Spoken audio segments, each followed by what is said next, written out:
public speaking, take a deep breath and just relax. So we just keep it very simple. First of all, my name is Darryl Reshaw. I'm a former professional player. I run an organization and media property called Global Basketball. Over the past, since 1998, I helped maybe 1,000 kids play professional basketball in Europe, NBA G League, just all over the world. For the first 12 years, after I played professional basketball, I got involved in the advertising industry. And I sold a lot of international advertising. Then I transitioned to being a sports agent. So I was based in London. So one of the few Black Americans that started a company based in Europe, and it was successful. So over a 12-year period, we helped maybe 250 kids land jobs like in 75 different countries. So I brokered deals with teams all over, mostly in Europe, but Asia, South America, Middle East. I've traveled all over the world doing that. Then afterwards, I thought I wanted to be an NBA agent. I came back here to the United States. I was an NBA agent for a couple of years. Had a couple of players that got in the league.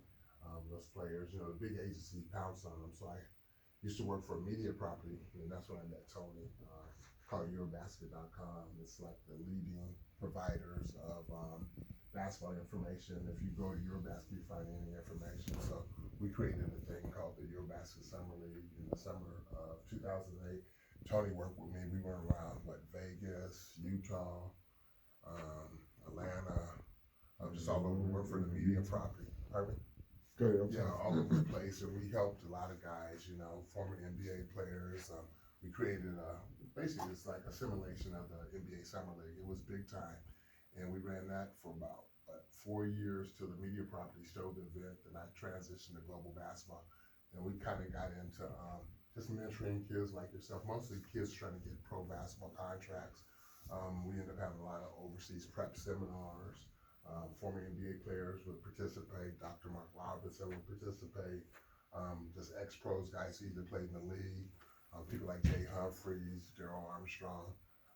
And we would have a lot of guys who either coached or played in Europe. It was just kind of teach kids, these aspiring guys, how to be pros on and off the court.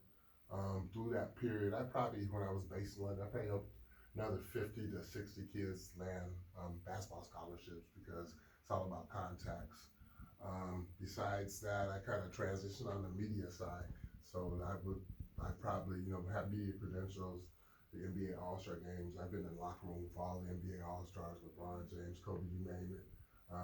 Go to most of the Hawks game in the back room on the sports business side. Been in most of the NCAA Final Fours as a media contributor. So I've known Tony. Tony's watched that over the years, and I do my way of getting back. I was kind of like you guys. I ended up going to a JUCO for 2 years. Ended up going to 3 schools in 4 years. I didn't play in the NBA, but I played in the top leagues in Europe. Everybody who saw me play was like, "Hey, how is this guy not in the NBA?" But I came through the back door. I didn't have the overtime elite. I didn't have the prep schools. I didn't have that. I was back in '79. We made tough decisions, and I was just a young kid from the inner city that didn't really have a lot of guidance. So I made a lot of tough decisions. There was nobody like Tony in the community. I didn't have coaches who say, "Hey, this is what you need to do. This is how you go."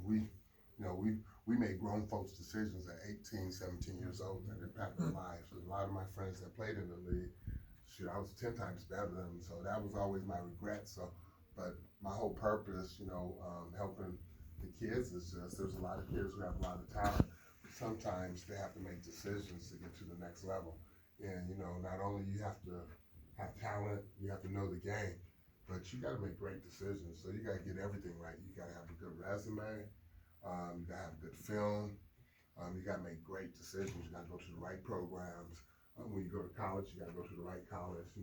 Sometimes people pick schools because they want to be at that particular school, but you got to find a school that really wants you. So there's an old saying, it's better to go to the ball with the lady that wants you than the lady you want to go with. So you got to find the programs that really want you. So like there might be a guy, man, I want to go to Kentucky. Let's say he's a 5-star athlete. And because everybody else is going to Kentucky, but if he goes to Kentucky, he's going to be the 8th guy. But he was being recruited by Creighton. So probably Creighton might have been a better opportunity because Creighton wants him.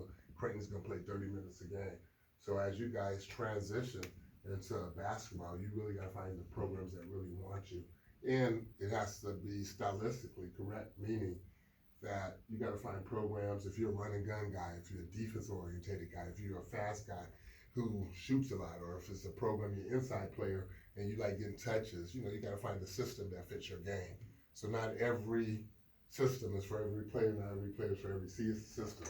So we have a saying, you can cut it off. We have a saying